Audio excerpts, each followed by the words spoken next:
Mga katropa pigs, itong nakikita nyo na to ay mga gilts natin. So mga katropa pigs, yung ideal na pagbulog ng ating mga dumalagang baboy, dapat ito ay may edad na 8 buwan pataas at tumitimbang ito ng 140 kilos. Bakit nga ba dapat ganon? Kasi mas matured na yung ating mga gilts pag ini-ay natin sila. Mas matured na rin yung kanilang mga ovary. So mas handang-handa na talagang i-ayin natin yung ating mga inahing baboy.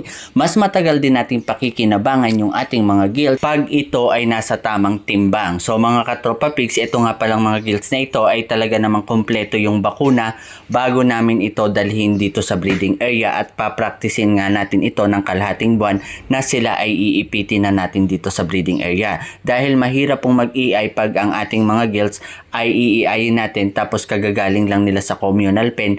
Minsan po yung iba ay pabali-baligtad pa. So baka po magkaroon pa tayo ng abortion. So dito pa lang 15 days ay atin na silang papraktisin para masanay na po ang mga ito. So mga katropa pigs, nakikita nyo napakagaganda ng ating mga dumalaga. So piling-pili po yan from farrowing to nursery to pagiging patiner niya. Talaga pong piling-pili ang mga ito. So for today's video guys, ito lang po muna. Maraming salamat sa iyong panonood, pagla-like, pag-share, pag-comment.